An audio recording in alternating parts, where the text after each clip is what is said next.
And welcome to episode 4 of the DC Shoot Off podcast. We've got a really special, our first panel of sorts together today to talk about representation in public affairs products.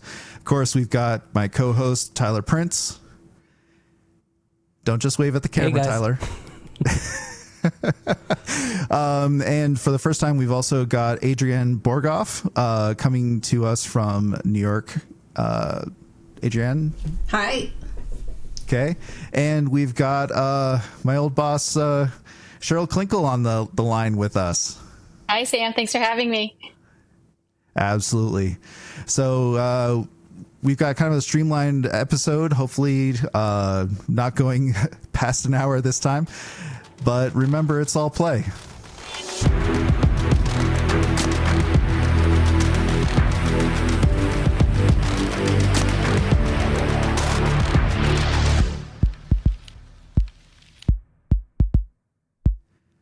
Okay, not the worst intro we've done so far. You've dealt with your panelists, though, right? We have. First off, don't forget we've got the DC Video Shoot Off workshop coming up in less than 2 months now. So that's going to be August 22nd through 25th at the Arlington Courthouse Hilton Garden Inn. If you have interest in being part of that workshop, or if you want to volunteer or be a guest speaker, please let us know. Go to dcvideoshootoff.org and you'll be able to find all the information as well as the Eventbrite sign up for that. I hope I got the web address right. dcvideoshootoff.org. Yeah. You're good. Okay, cool. Okay. So a little bit of housekeeping before we get into this conversation, just to reiterate. So a lot of us do work for or have worked for the federal government. The views and opinions that we're going to express, these are our own. So these do not necessarily reflect the views and opinions of the Air Force, the U.S. government, or anything like that. So don't take what we say with a certain grain of salt, but at the same time, we want to be a resource for federal employees and such as well. So what this is not going to be, we're not going to get into the political aspects of representation. We're not going to get into the discussion of what should or shouldn't be, but we want to kind of talk about where things are as they currently stand, how best to talk about diversity and representation and have meaningful stories about people and cultures and groups that we may or may not be part of ourselves. So we're hoping to give people, kind of like a lot of our other episodes, we want to give people tools to be able to tell better stories. So that's really what this is about, is how do we tell stories about people in the best way possible. So for that, we have our first mini panel.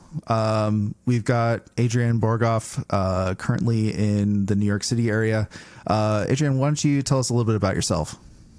Yeah, so my name is Adrienne. I am a former Air Force broadcaster, turned video editor, and sometimes actress here in New York City. Thanks. And we, of course, also have Cheryl Klinkle. Why don't you introduce yourself and tell us a little bit about yourself? Yes. Hi, Sam. Thanks for having me again. My name is Cheryl Klinkle, and I'm a public affairs officer in the Air Force. I've been doing it for about 17 years now, and I've done it at various levels throughout the Air Force, from wing all the way up to DoD. Also have a background in both psychology and communication, have my master's in strategic communication, and really have been always passionate and interested in cross-cultural communication and how intersections and identities are represented in media, and how that also influences behavior and behavior change in general. Fantastic. Sounds like we got the right person for the discussion. And of course, Tyler and I are both Air Force videographers and creators ourselves. And both of us have definitely had our experiences telling stories.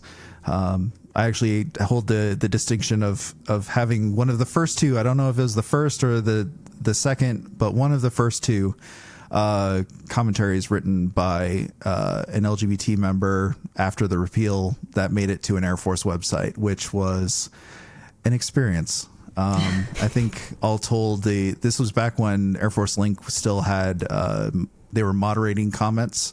So of the comments that made it through moderation, I think there was something like 50 comments. 2 of them were supportive, or at least neutral. Wow. So yeah, this has definitely been a challenge for the military, I think. But kind of putting things in perspective, Adrian, Tyler and I were talking before we started recording about military representation a little bit. So when you've got a group of people who are not familiar with the military trying to tell a story about the military, I mean, what's some of the craziest things you've seen? Well, living in New York City, I have a great opportunity to go see theater and be involved in TV shows that are shooting on the street all the time. I always try to go see the newest, latest off-Broadway show that's about the military, or it has a veteran character, and I want it to do so well. But I have seen a whole lot of really terrible stuff. I feel like I have a really good background and really terrible representation of military veterans, military people in general.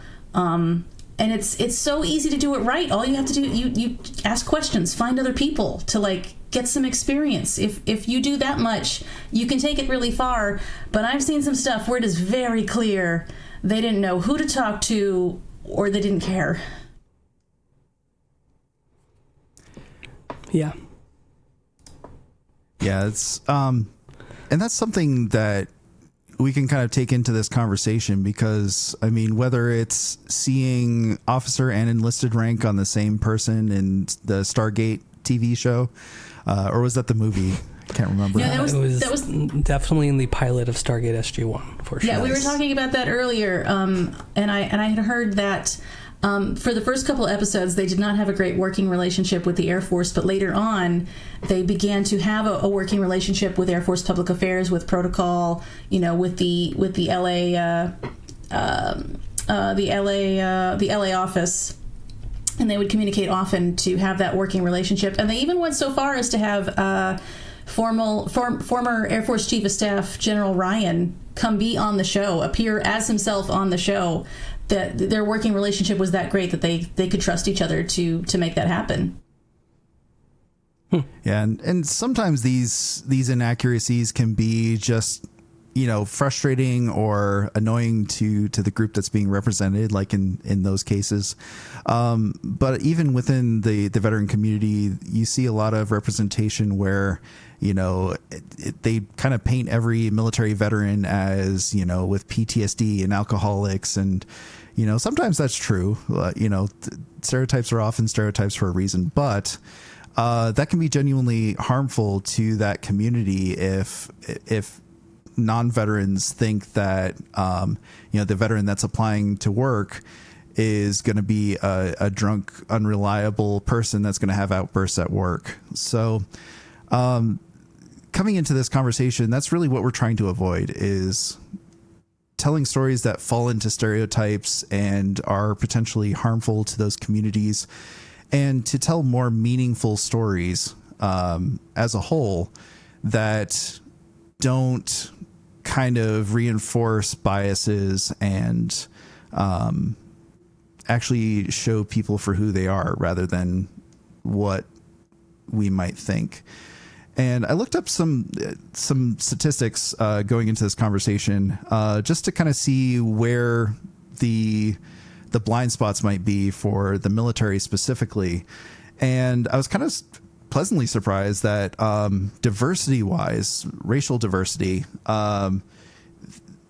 the ratio of white to non-white people in the military versus in the American population is actually closer than I would have thought. Men to women, on the other hand, a little worse. We've got in the military, we've got 82.5% male, 17.5% female, and in the actual 2020 census, the ratio is almost reversed, where there's actually a little bit more women in the population, at 50.9% versus men, who are 49.1%. So that can be a really big blind spot, where we've got a lot of men talking about women's issues, which is why Tyler and I realized that we probably don't want to just get more guys to talk about this on this particular episode. That was Appreciate a deliberate. that. Yeah. It's like, okay, we're talking about diversity. Let's have two white guys talk about diversity. That's Perfect.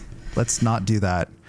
But another one that people may not think about is average age. Average age in the military is 28 and a half years old, whereas in the general U.S. population, it's 38 and a half.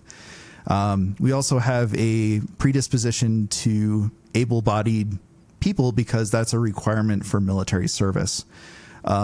So kind of with that in mind, we're going to use disability as a little bit of a case study for this conversation, because it's a little bit less politically charged than some of the other categories, and I think has some valuable lessons to learn specifically for us with military, with federal service, where we can see how some of those blind spots play into our perceptions with storytelling in general. That can be written as well.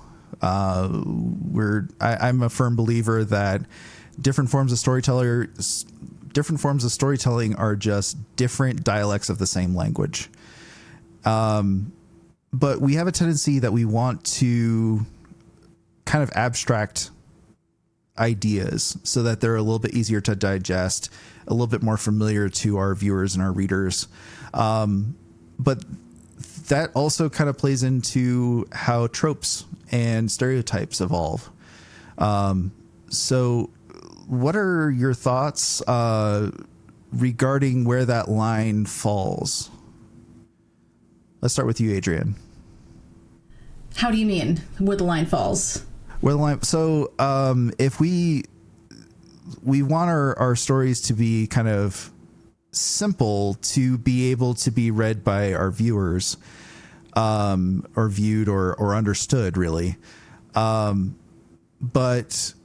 if we oversimplify it, we fall into stereotypes and tropes. What do you think? I was looking at your notes about this, and I was thinking about that in terms of my experience and what I've done in the Air Force, and trying to distill an event into its basic parts in order to tell the story. And I thought of, maybe you're a videographer or a photographer, and you've been assigned to cover a graduation ceremony, or as a change of command ceremony, and you can kind of break down the event into, because if you've seen one, you've seen them all. You know exactly how the thing goes. You know, the people come in, you sit down, you get that shot of everybody sitting down together.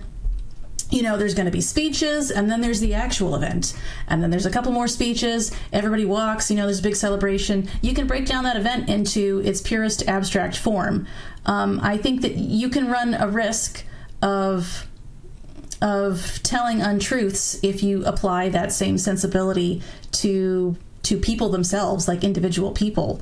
But if you can think about it in terms of stereotypes, you know you're going to hear from the valedictorian during that speech, or the valedictorian, the president, the dean, maybe the commander, maybe the chief master sergeant for that command. And you start to see those people as, it's the chief master sergeant, it's a white guy. It is very often a white guy. You've already distilled, you know, how the military gets broken down. It's probably going to be a white guy who is a certain age. You start to see those people who are chief master sergeants as only that type of person. Or you only see that valedictorian as a certain age, look a certain way. They're young, they're very, very focused. If you see that every single time, even though you've broken down your story into the simplest parts, you start to, think, well, that's what they look like. This is what they're going to tell you. You're not going to see different variations. You might miss those special stories about students who are not the valedictorian that might have a special story. You might miss the story. I mean, if it's a change of command, you're only going to talk to the commander or the other people who are directly involved in the event. You're probably not going to talk to that airman who just walked in and he's brand new to the unit and he's like, I don't know what's happening. He might be a really interesting story, but he probably doesn't have a whole lot to say for this specific event.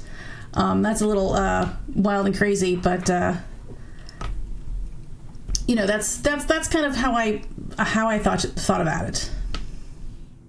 Yeah, if I can pick back up off of you made a good statement that people are complex, and I think that's one of the dangers of making things so simple that you miss out on some of the beauty of complexity, right? And when we talk about different cultures or we talk about diversity, you're talking about like intersections of different parts of people's lives, and to make it too simple to where there's less beauty or less compelling stories and aspects of a person's identity, I think that's where we start to miss it. And I would always challenge people, don't make it so simple, because then you lose some of what you're trying to get after, and you lose some of that value.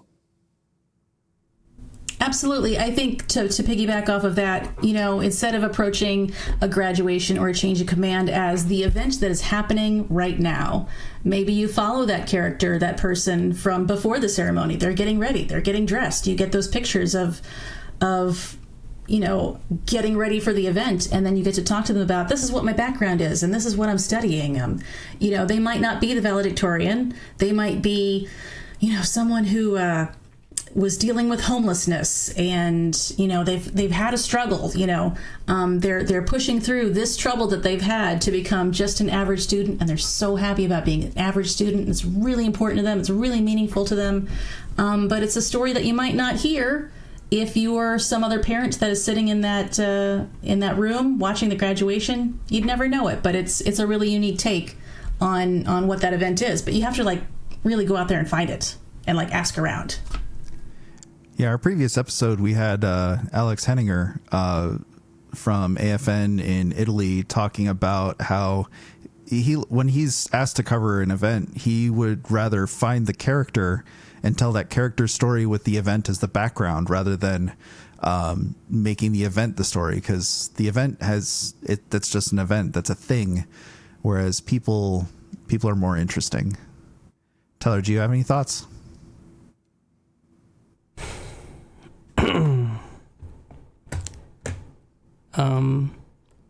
I was just caught up listening to you guys and forgot what the original question was.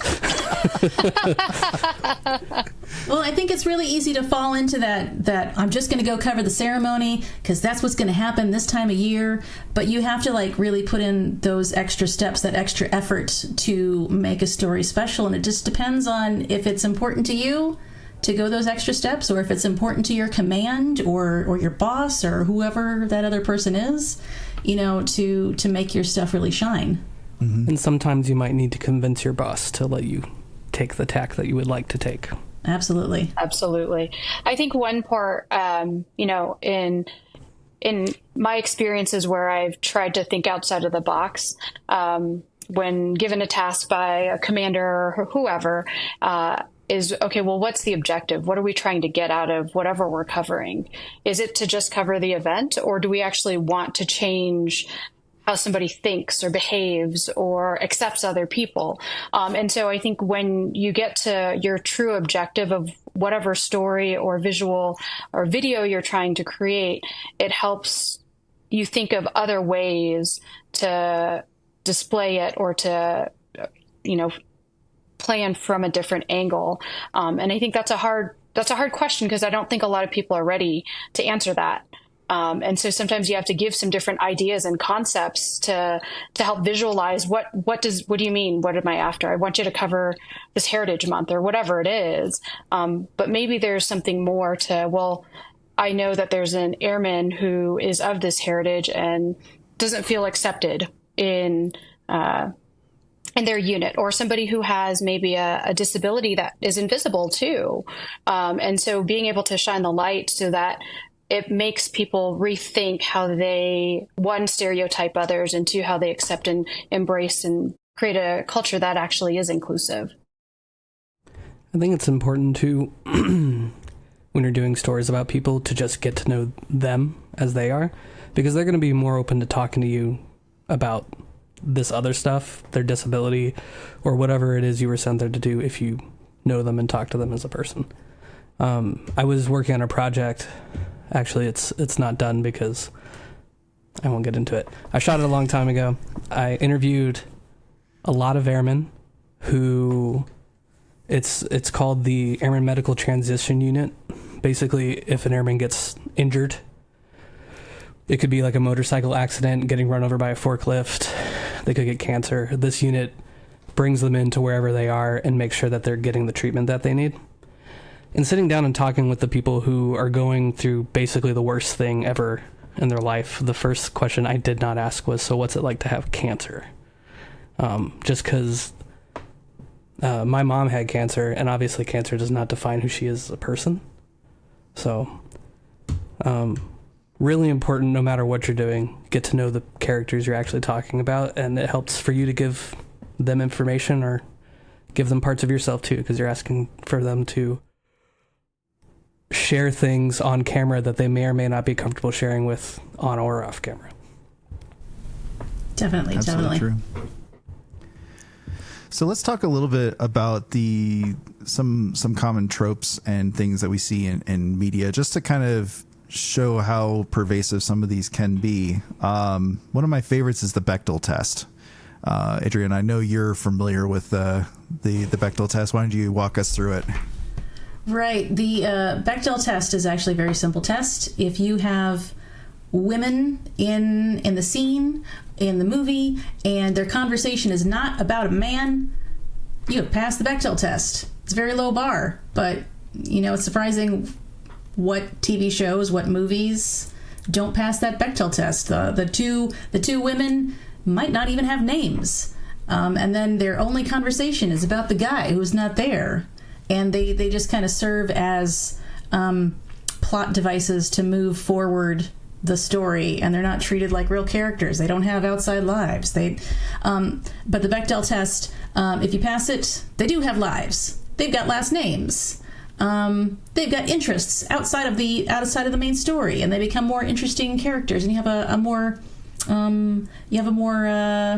full life on the stage or on the screen. I think some of it is a symptom of everyone thinks they're the main character in their own story.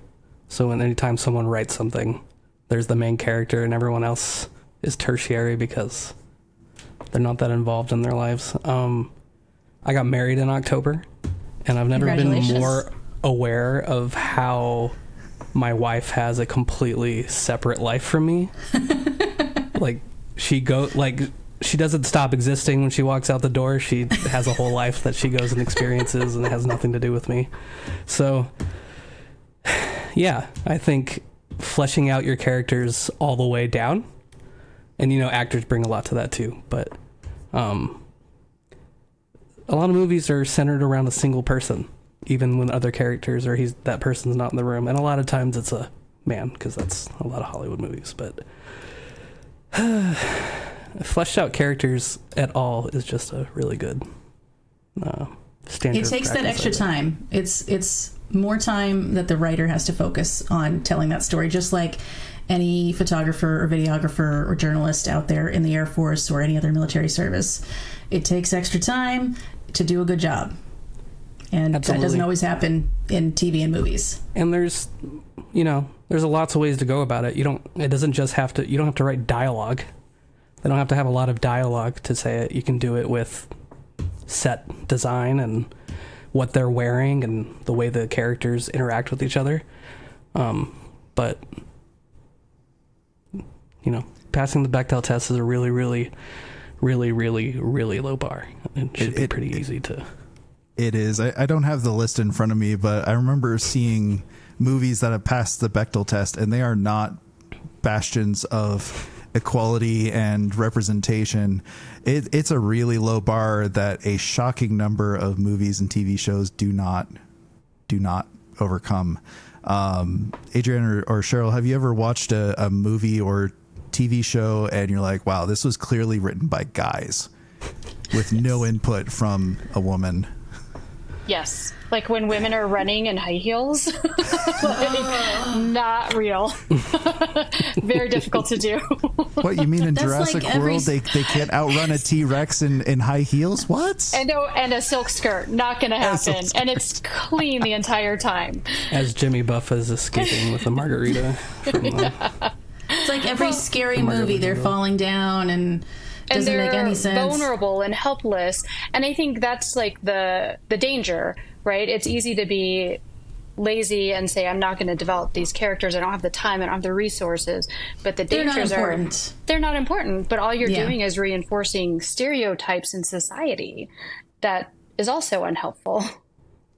Absolutely. Definitely. I think we already mentioned a little bit, but a great one to talk about is disability, because not everyone with a disability you can tell, but just by looking at them. Like, I'm disabled. You wouldn't know it just by watching me walk around. You'd figure it out pretty soon after having a conversation with me. But I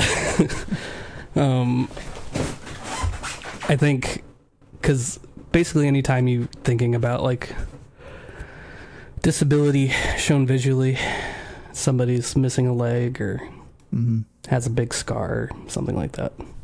It's an easy way for writers to tell that story. Like, look, he is disabled. He is missing a limb. Yeah. Right. Well, even you ask most people how to show disability and they'll say wheelchair. And a friend of mine, her daughter has spina bifida, and it was kind of eye-opening to kind of peer into that community, because wheelchair users, and that is generally the accepted terminology, not wheelchair bound, but wheelchair users. And it's kind of a deliberate thing, because wheelchair users don't always have to use wheelchairs. There's a lot of people who use wheelchairs part-time, where, they only use it when they need to be able to go a long distance, because they can walk, they just can't. It's very difficult for them, so they can't walk a long distance. But when we show people as wheelchair bound, that can actually be contributing to the perception that if you're a wheelchair user, you're always in the wheelchair, and oh wait, that person just stood up, they must be faking it. That's where we start to run into some of these issues. I was also introduced to a really fantastic TED Talk from Stella Young, who has spina bifida herself. And it talks about this concept called inspiration porn. And she uses the term porn deliberately because it is using one group of people to make another group of people feel better or feel good. And in that sense, that's exactly what's going on, where basically a disabled person is shown often in the context of a meme, or even in films and such. Think Tiny Tim from A Christmas Carol. The character is used to make the able-bodied people feel better, like, oh, well, at least I can walk, at least I don't have those disabilities. But what does that do to the disabled person? And she talked about how when she was young, I think she was 16, her community wanted to give her a lifetime, or not a lifetime, a community achievement award, or something along those lines. And her parents were like, that's cool. There's one problem though. She hasn't done anything. You know, at the time, she was a typical teenage girl that liked watching Buffy the Vampire Slayer and Dawson's Creek. She hadn't done anything for her community. And so this idea that, you know, a disabled person is exceptional just for living with disability is something that can be really off-putting to the disabled community. And it was really quite funny watching, and I'll be posting a link to this TED Talk in the description for this podcast. So please, by all means, go check it out. But the thing that was really quite striking was when she showed examples of memes. The very first meme that she brought up was one showing an amputee swimming with the caption, "Your excuses are invalid."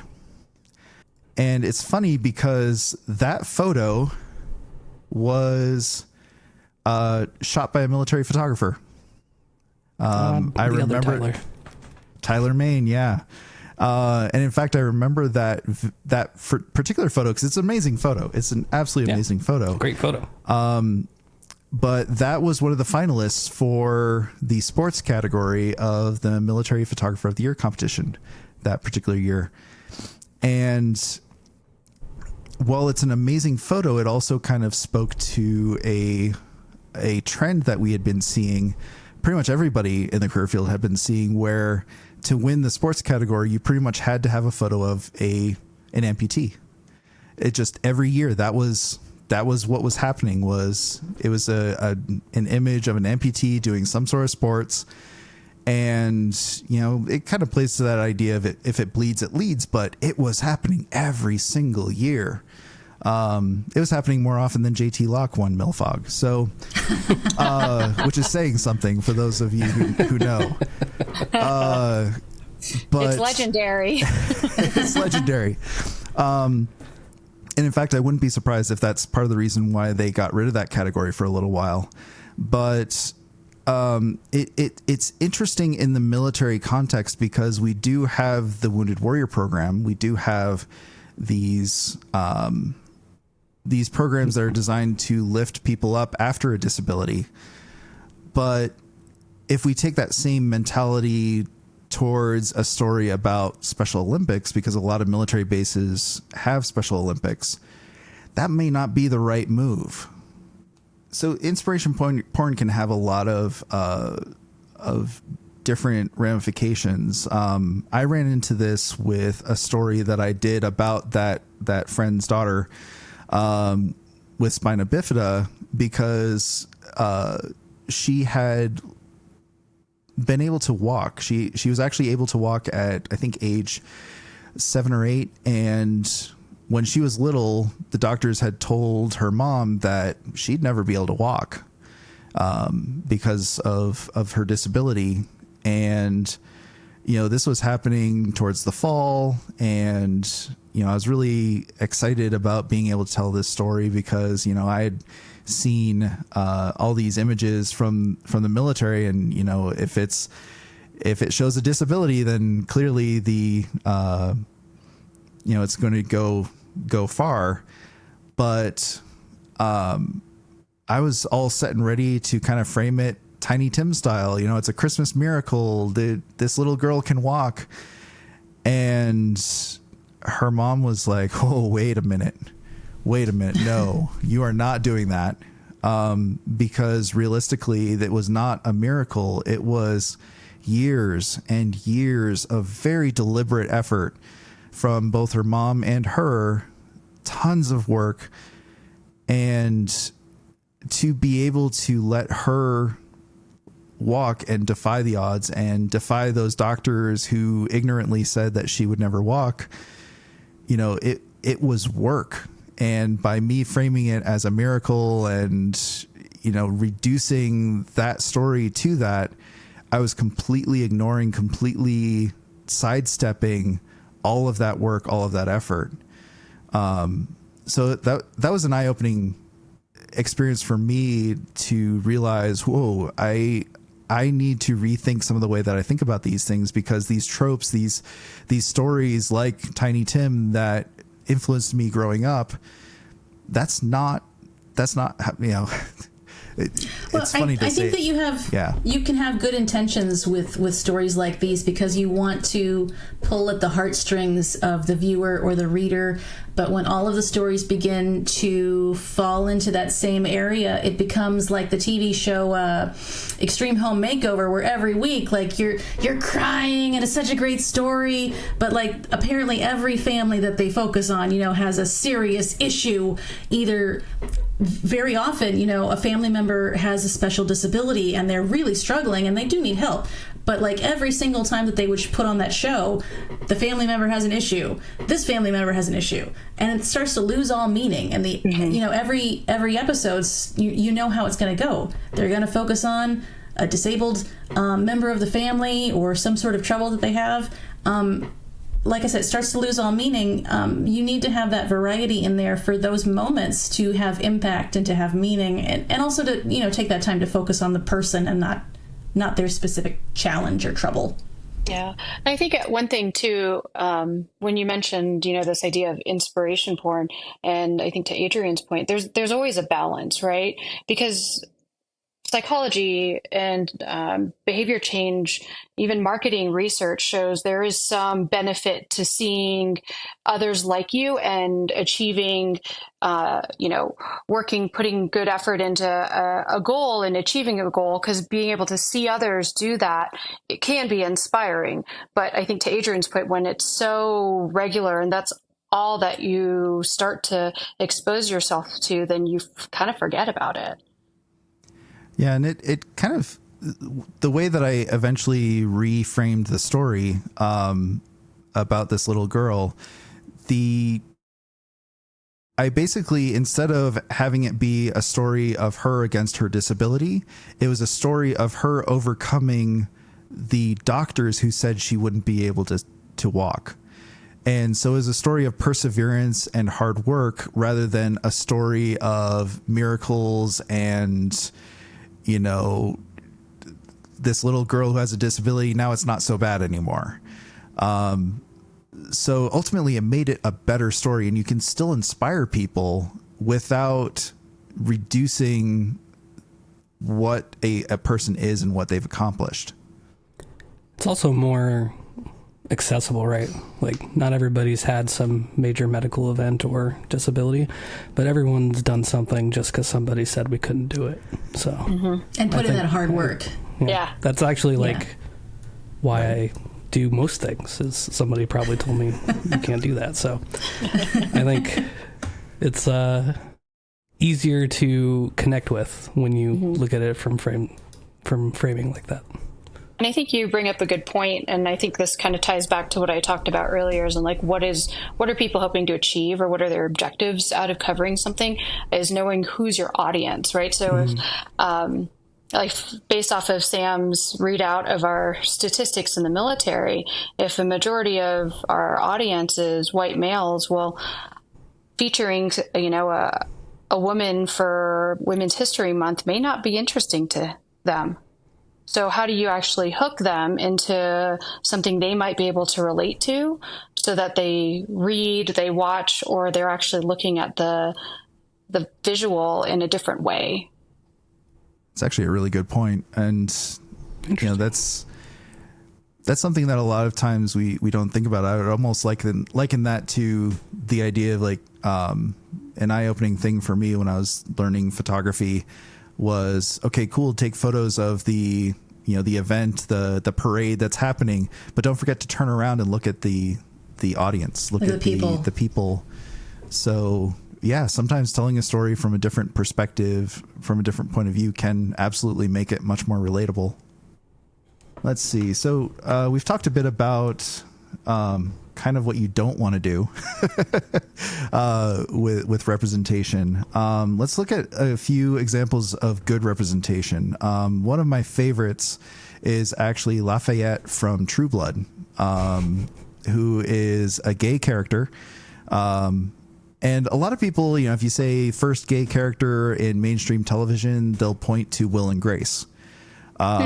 But that was kind of like a sanitized version for mass consumption, where, You know, the characters were very much stereotypical gay, feminine, Flamboyant, and flamboyant. yep. Yeah. And, you know, being gay was very central to their character. Whereas Lafayette, the thing that really impresses me about that character is he's one of the first central characters to a TV show where he's gay, but that is just an aspect of who he is. That is not the focus. That is not it doesn't define his character. It's just, but it's also part of his character. It's an undeniable fact that makes him who he is without defining him as a whole. They really got a nice balance with that character, I think. Any other particular characters you all think, or thoughts on Lafayette? I never watched True Blood, so I watched True Blood, but no idea what you're talking about. I've only watched like the first season and a half. I loved Lafayette, and I know that they killed him off in the first book, but they liked him so much they kept him around. Spoilers. Wow. I did not know that they killed him off in the first book, but yeah, they kept him for most of the series. Yeah. Savage. Yeah. My wife and I I've seen it before, but we started watching 6 Feet Under. I don't know if you guys have ever seen that. That I watched it as I watched it when it was on HBO in the early 2000s. So I thought of David is the brother on it, and he's gay, but he is also he's closeted, so that's not a good example. But being gay did not really define him because he's also like a funeral director and all these other things too. Mm-hmm. Is he one of the main characters? Absolutely. Yeah. Yep. It's about the family together after their dad dies. So the mom, the 2 brothers, and the sister are all main characters of it. It's a really good show. It's about it's about a family that runs a funeral home, so there's a lot of death in it. But it's a really good show. Every episode opens with someone dying. Classic. There was a TV show that I liked to watch that was on for about 60 episodes, and it was called You're the Worst. And one of the 4 main characters was an Army veteran. And they would show him, dealing with PTSD, seeking help at the VA, his coping methods with alcohol. But of those 60 episodes, he was in every single episode. He was one of the main characters. And while he was a veteran and while he dealt with all those things things did not define him. He also, was getting into crazy hijinks with the rest of the cast. They didn't treat him like, oh, well, that's Edgar. He stands out on the street corner and he's a little off, and then the main characters walk off and you don't see him until later that afternoon. He's featured, like, he had a couple of episodes where he was the focus, and they would go through his story. They would focus on him, and it wasn't like, they would see him at the VA hospital, and that's the only place he existed, in that veteran VA space. He was a fully fleshed out character that had all different facets, and that was really nice to see, because you don't see that all the time. Yeah, some characters that people just about everybody should know, from Winnie the Pooh, of all places. You've got Eeyore, who you could very easily describe as clinically depressed. And, they include him on all of their adventures. They never expect him to be anything other than what he is. And they don't necessarily hold that against him. They certainly try to cheer him up every once in a while, but it's not... they don't shun him for it. And honestly, I was just thinking about it. Tigger, ADHD to the max. Absolutely. Yeah. Piglet's, scared of stuff. They all have something, but they accept each other for who they are. So, that's always cool. There's also, I know there's been more interest in Avatar: The Last Airbender recently, now that Netflix did a live action version. I still haven't watched it, but supposedly it's not as bad as the movie. But the character of Toph, that is not not super high bar. Sorry. Well, fair. Yeah. I mean, we've already talked about the Bechdel test. But the character of Toph, who is blind but has earthbending and can kind of feel through her feet, is an interesting character because in a lot of cases, you see characters like Daredevil, where they're blind but they have these superhuman powers that basically negate their blindness. Or if I remember right, there was a character in the movie Eternals who was deaf but had some sort of superpower that she could still understand what people were saying. Whereas with Toph, they made a point of showing situations where, yes, she was superpowered because she had earthbending, but she wanted to help put up posters, and she would put them up upside down and backwards because it's just paper. She had no idea which way any of that went. And in fairness to the superpower point, a lot of the people on that show have superpowers. It wasn't just just the blind girl has a special superpower. That's a good point to make. But that is definitely one of the things that makes her an endearing character, is that they showed her weakness. They showed her disability on display, and the shortcomings that caused. Like, I remember there was an episode where she was in a boat, and the way she can normally feel where other people are is by feeling through the earth. And the moment you put her in a boat, she's completely blind, literally, figuratively, everything. So they really did a good job kind of exploring that disability in a way that was neither judgmental nor, showed her as exceptional for being that. It's definitely it's just part of her. It wasn't something that defined her. And throughout the series, she makes light of it, and because somebody will say, "Hey, look," and she'll be like, "Oh yeah, let me do that," or something like that. Yep. It's a good show.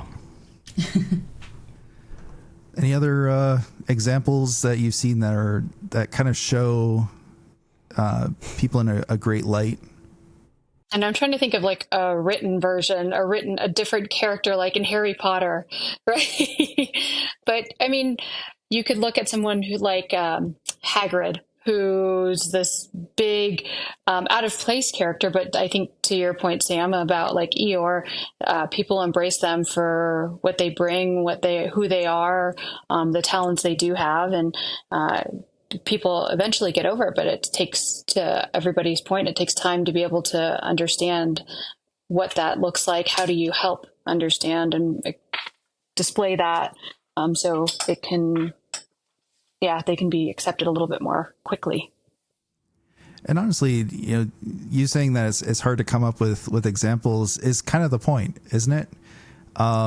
It's much easier to find bad examples of representation and bad examples of, reductive storytelling than it is to find good ones. Because good storytelling is hard. I mean, it requires that you have empathy. It requires that you, really look at that story from a fresh perspective and, get to the heart of who that person is rather than just focusing on what makes them different. It's kind of the same way that the whole manic pixie dream girl trope came about. You've got the perky Zooey Deschanel nine times out of 10. I said it's Zooey Deschanel 9 times out of 10. Yeah, she is kind of the quintessential manic pixie dream girl, but you've got a character that the entirety of their relation to the story is just they inspire the main character, and then as soon as they're no longer convenient, they disappear. Either by killing them off, or they leave, move on to the next town, or whatever. So there's a lot of storytelling out there that can be a lot better by just simply showing people as people. Yeah. And I think in general, having people that are from different backgrounds than you, who don't look like you, who have different experiences, make writing rooms better. Absolutely. So there's a lot of things that wouldn't have been written if someone who didn't look just like that person was in the room with them, I think. Right, you're bringing your whole experience to that writing room. Like they say, you know, no one else is you. Don't try to be other people. Just be you. Like, you know, there's no other former Air Force broadcaster who lives in New York City, who's an actress, who loves board games and has like 600 of them in the house. So I can write from that perspective. It's overwhelming. It's a lot. It's me and my husband share it. It's terrible. Sounds like a problem. Yeah, it is a serious problem. But I have that experience, and I could relate to something that we're talking about, to a game that I've played. I have one prepared. It's already it's in the chute. It's coming out as soon as we get there. But I have that background, and you guys have different backgrounds that I don't know about. That's just waiting to come out. And if you don't share that with the other people that you're interviewing, that you're talking to, you know, we might not get to have that experience together. Yeah, and I want to read a quick quote. So when I was judging the AMC media contest, there was a cool video story that was in the running, talking about something called an event called Accelerating the Legacy. They even got an interview with General CQ Brown in civilian clothes, so I'm assuming that was more in his personal capacity. But, you know, talking about this event that was a STEM event for kids, and one of the interview subjects said, just allowing them the opportunity to see members that look like them or come from similar backgrounds that they do, so they can see themselves in a perfect reflection of what they could be. I think that so much sums up the, you know, why we try to represent as many different backgrounds, as many different cultures, as many different people as we can, even just from a recruiting and retention perspective, so that, you know, anybody could see a place for themselves in the Air Force, in the military, federal government, here in the U.S. I think it's really important. Absolutely. When I used to work at Air Force Recruiting Service, recruiting puts a huge emphasis on ensuring that we don't just show the same type of person in everything that we make, so that everybody can see themselves as an airman, which is, you know, recruiting just missed their goal for the first time in several decades. Wow. Last year, so that kind of stuff's going to be really important going forward. And not just like, I think it's important to also have representation of not just what you can see. So, you know, people from urban areas, from rural areas, from suburbs, you know, different kinds of backgrounds in terms of, did they play sports? Because there's a lot of people who play sports who the military appeals to them because it's a very active and physical lifestyle. So yeah, the other side of that, like my stepson is really into playing Pokemon, and if he could see, and he's really into video games, so if he could see like a guy in a recruiting commercial who's like, you know, the you know, they do that time progression of, oh, he's playing Pokemon and he's really into video games, and now he works in IT in the Air Force, and he's doing this really important job. You know, like if he saw something like that, he'd be like, oh, I found my calling. Yeah, like maybe he doesn't actually end up doing that, but like he could get really excited about that because he sees somebody who started out just like him.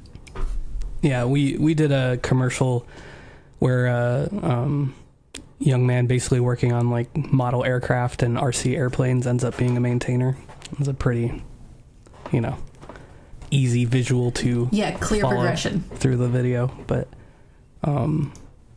even, you know, the military is not just for gung-ho people who want to storm hills and stuff. Some of us gotta sit back and take photos of them doing it or whatever. Tell stories. We gotta make them look good. Yeah. And I think you guys bring up a good point, right?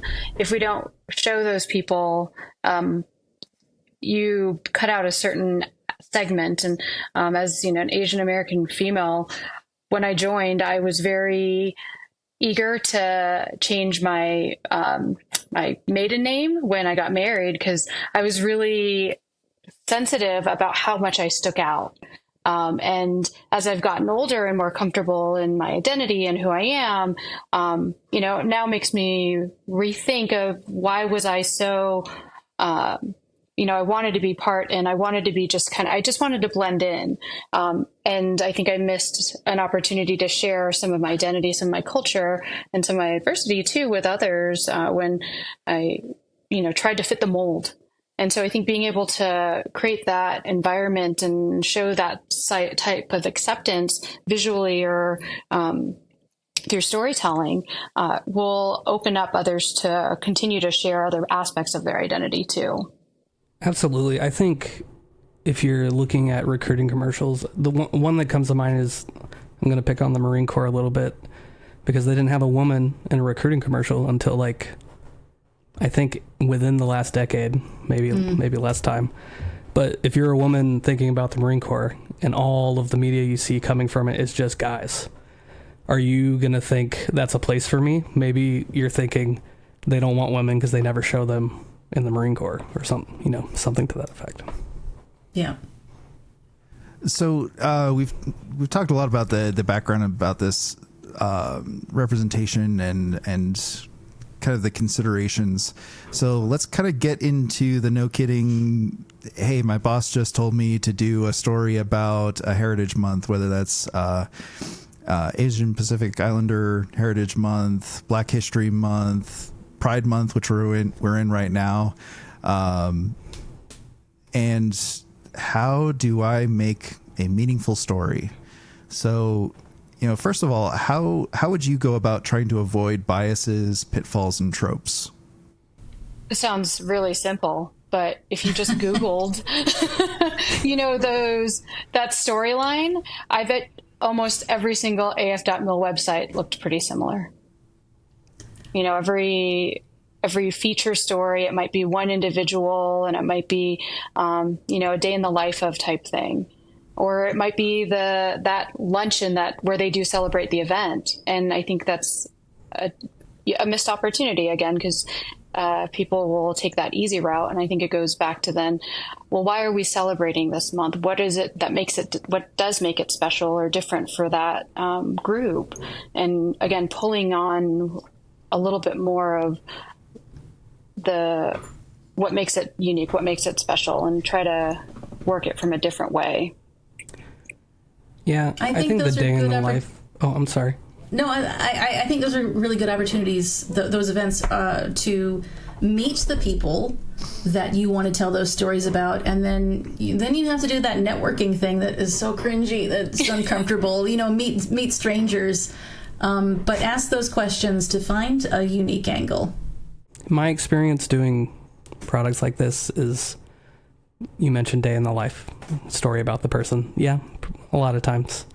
In my experience, I've found that sometimes people don't really want to talk about that aspect, and maybe it's just they don't want to talk about it with me. I'm not sure, but they don't want to focus on it because it makes them feel like they stand out more. We're only doing this because it's Black History Month, or we're only doing this because whatever reason. So I do think one of the ways you can set yourself up for success is by not only focusing on people of color or women, or insert description here, during the month that it is an appreciation month or a heritage month of some kind. You should be talking to everybody all the time. Although I will say, I have done lots of stories that were just about this person who, for example, I did one on she was a WASP in World War II, and that's what the story is about. And she happened to also be a founder of the NCAAP. I'm saying that wrong. NAACP. Anyway, thank you. NAACP in the Raleigh area. And my social media manager decided to use that for, Women's and Black History Month. I didn't have any say over that. I just made the video and they made those determinations. But, yeah. Yeah, I know. Focusing on the person and who they are as a person without necessarily focusing on those things that people want to label them as, I think, is the best. Yeah, and one of the things that I've run into myself is, doing a feature story on somebody, and then getting the question of like, well, why did you, if you take the Heritage Month out of the picture, what is that story? Because when you just do a day in the life of a person from that community, you know, you don't always have a meaningful story. You just have like, hey, there's a person over there that's part of that community. Isn't that cool? So, and it's very superficial. Absolutely. Yeah. And full disclosure, like a lot of the stuff that led to this whole conversation and me wanting to have this whole conversation is a whole series of mistakes that I have made in my past. So I am certainly not calling. Lots of mistakes. Yeah. I'm sure that's the case with all of us. But of course, this is how we learn. And hopefully people. You definitely have me rethinking the overall Special Olympics video I made like a decade ago, for sure. I think I heard somewhere, like, if you look back on yourself 10 years ago and you don't cringe at least a little bit, that means you haven't grown.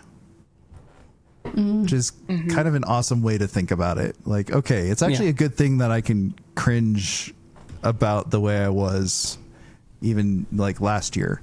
As long as you grow. Yeah. But how do we make those stories meaningful? So, you know, going beyond the superficial, going beyond just like, hey, it's Pride Month. There was a luncheon and we had rainbow cake. Yeah. I mean, I think that comes back to us getting to know the person.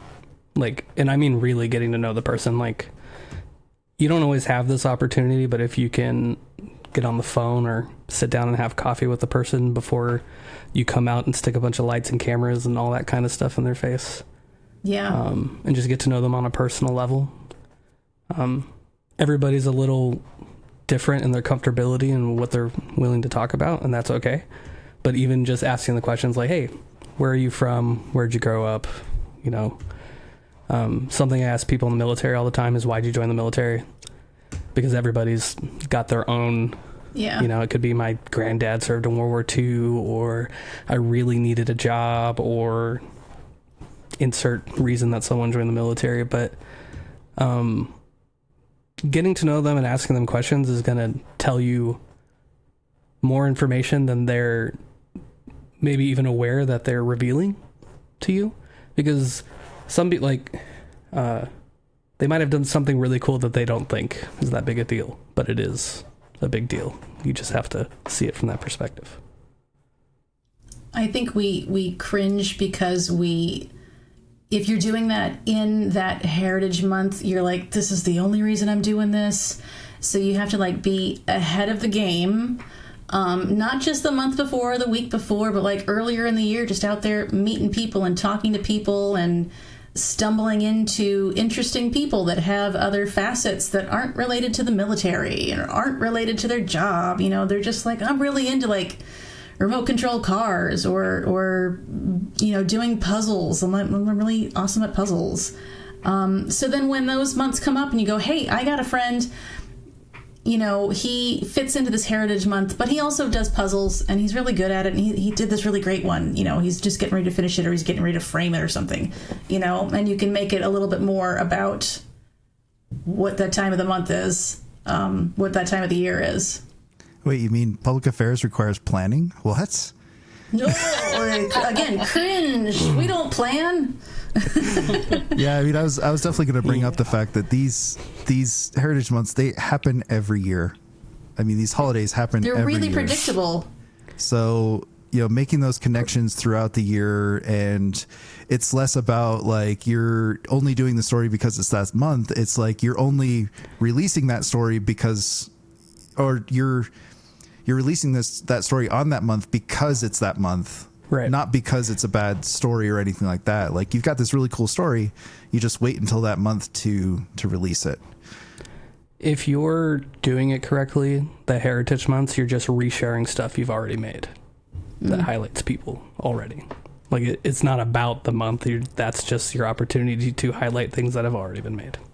Well, I would also add to consider, again, sorry, I'm a broken record, but what are you hoping to get out of the story, right? Is there a call to action? Is there a change? So maybe you are able to get this really unique story about a person that then leads into people actually going to a celebration or a ceremony. And you actually see that, oh, okay, these stories make a difference in terms of opening people's eyes in a different way. Absolutely.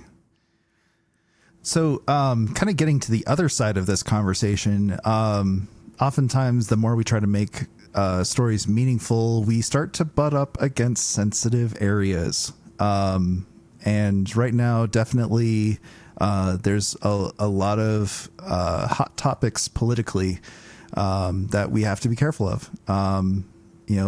When we think about commanders, they have to consider everything. They have to stay neutral. And some commanders take that a little farther than others. But that's something that is kind of going to be a universal truth, that commanders need to stay politically neutral, and they're probably not going to want to publish a story or a video or a photo that is very politically charged. I tried to release a story about the Don't Ask, Don't Tell repeal pretty much right when it happened. I knew that it was coming up. I wrote a story, kind of kept it on the down low, let my PAO know that I was writing something, but couldn't really tell him a lot about it because I didn't want to say anything overly revealing ahead of time. And it got shot down. It got shot down hard, actually. And, to my wing commander's credit at the time, he did invite me into his office and talk to me face to face about his reasons for not wanting to put out the story, which is probably the most awkward conversation I have ever had in my life. Because I'm trying to defend my story. So I'm talking about my experience as a bisexual airman, literally like days after the repeal was enacted, after 7 years of having to keep it a secret. So, I mean, to his credit, he talked to me about it, but he still shot down the article. So, it's a very real thing that commanders aren't always going to let you publish what you want. So what are some kind of tools and tricks that you've seen to help get these stories out and get them to pass the sniff test, so to speak, for release? So I don't think I've had a specific example in my career where I've had to defend something like that. But I do think that in terms of when you present something that requires risk from a commander, making sure that you and your boss obviously are presenting the facts, right? If you have this objective of you wanting to open and expose people to different, minorities, groups, whatever you're trying to highlight, kind of giving them some of the facts and statistics of here's what our population looks like, and here are untold voices and experiences that are worth sharing. And even if you have to pull from things outside of military sources, right, like out of Pew Research, or even some of the like Psychology Today, whatever they are, when you can show that you've done your homework on it and that it's worth the risk, because at the end of the day, to your point, Sam, it's while you may be writing or creating the story, it eventually is going to be the commander's risk, and you're putting them in a position where they may not be willing to accept that risk. So if you can present that the reward outweighs it, I think that helps, sell it or convince them that they're at least willing to explore it. That's my dog squeaking, sorry. Timed really well. Just to emphasize your point. Like with everything we do, you have to tie what it is to communication objectives of your commander. I personally like to find things that maybe you have to think about a little bit to tie it to it, but it does have a relation, just because I don't think people want to hear speaking points spouted at them by people on a video screen. They want to. The best thing you can do is find I call them true believers. Find true believers, get them to tell their truth, and it'll work because they actually believe the thing that the commander wants to communicate. But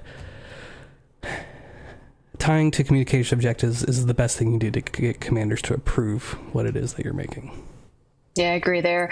And I think it's also important to socialize your idea, get some buy-in from people who have influence with a commander. So maybe that's a chief or the senior enlisted leader, so that they can also help provide some support in terms of how it's meeting an objective. The best public affairs officers I've worked for, if I bring them an idea and maybe it's not fully formed, or maybe it's not in the right angle, will suggest something similar that could work. So I don't think you should be afraid to voice the ideas that you have, and just be okay with being shot down. That's all right. It happens. Yep.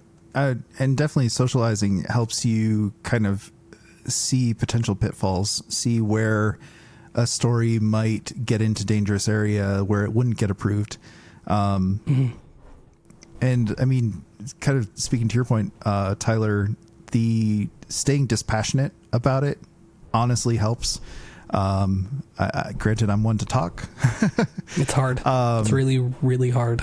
Especially with like that repeal story. But the more you can be dispassionate, both in your story and in your defense of that story, and keep it fact-based, keep it grounded. When I did finally get a commentary released for Pride Month the following year, it really was talking about, previous examples of integration within the military and what benefits that brought. Like, bringing black people into the military gave us the Tuskegee Airmen. Bringing women into the military gave us the, I think they're called Lioness teams, basically letting us get into Arab communities where men would not be allowed. Definitely made our military better each time that it's been done. Yeah, each and it was resisted heavily every time too. Every time, and it was ahead of most of the society's changes. Right. Yep. Yeah, so Absolutely. It's keeping it fact based, keeping it dispassionate, and letting the facts speak for themselves, letting people speak for themselves. I've definitely seen that help, and definitely making sure that it is you're doing the story for the right reasons. Not just altruistic and fighting for the little guy, but you're doing it for reasons that benefit your command. We never like to think about ourselves as public affairs people, but we're not journalists. We work for somebody. And we need to make sure that what we produce ultimately benefits our employers. And you always have to keep that in mind. Freedom of speech doesn't necessarily apply to us as much as we sometimes wish it would. Not in our video products. But I think you bring up a good point. Right at the end of the day, we are still part of the armed forces.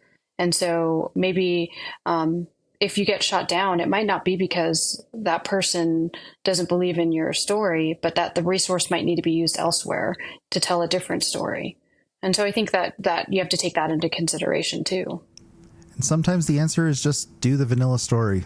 I mean, yeah, being able to at least acknowledge the Heritage Month or the thing that happened in a dispassionate, vanilla, bland, hey, look, they had a luncheon. Yay. People said things.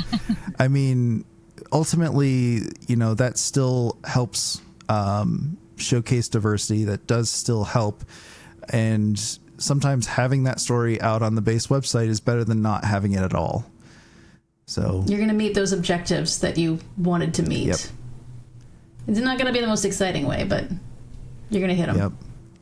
And especially in today's political climate, sometimes that's just what you have to do. Like I said, we don't always get to choose how in depth we cover something, but sometimes the answer is just do the vanilla version.